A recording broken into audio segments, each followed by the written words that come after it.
afternoon, ladies and gentlemen. My name is John Belkowitz. I'm the director of R&D at Intelligent Concrete, where we specialize in making concrete do the impossible and answering those fun and impossible questions. Got one of those for you today. I'm excited to answer it. Oh yeah, ding! So, from Swedish Death Llama. That is one of my favorite names today for a YouTube, what is it called? YouTube channel. Swedish Death Llama. It sounds like a heavy metal band. Either that or a jazz band. Okay, so from Swedish Death Llama, when seeking to prevent ASR, why are silicosis aggregates undesirable, but silicosis SCMs like silica fume or colloidal silica are okay? It's all based on the structure of the silica. So it's not that silica is silica is silica is silica. It's the form that the silica comes in that reacts with things around it. So the silica that we're getting from fly ash, from silica fume, microsilica, silica flour, colloidal silica, they're amorphous like silica, very reactive, that combine with calcium hydroxide to form that backbone of concrete strength, the calcium silicate hydrate. A certain gel is formed when the alkali from calcium is combined in a hydroxide form, is combined with that amorphous or reactive silica.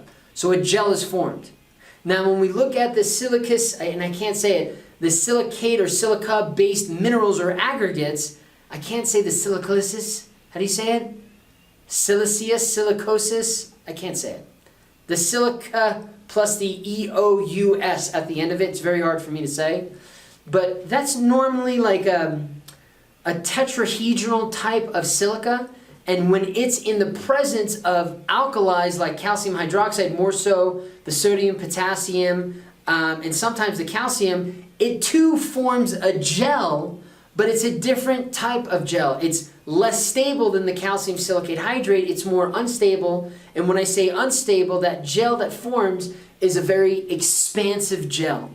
And it can imbibe, it's a hygroscopic gel that can imbibe water and grow, and then when it loses water, it dehydrates, where it loses some of its viscoelastic properties, but it ends up forming a mature ring that more immature gel can grow within, and ultimately creating these residual tensile forces around that interfacial zone of your silica-based aggregate within the hydrated cement matrix, and of course with those residual forces, they overcome the tensile and shear capacity of our concrete, cracking the concrete from within.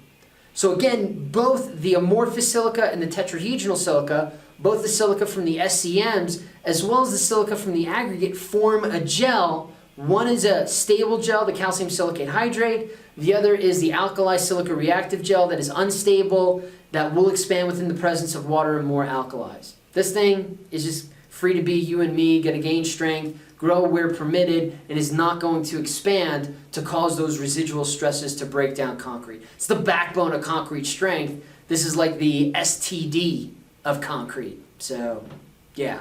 Hope I answered your question. Thanks, Swedish Death Llama. Awesome name. Go concrete! Beat asphalt!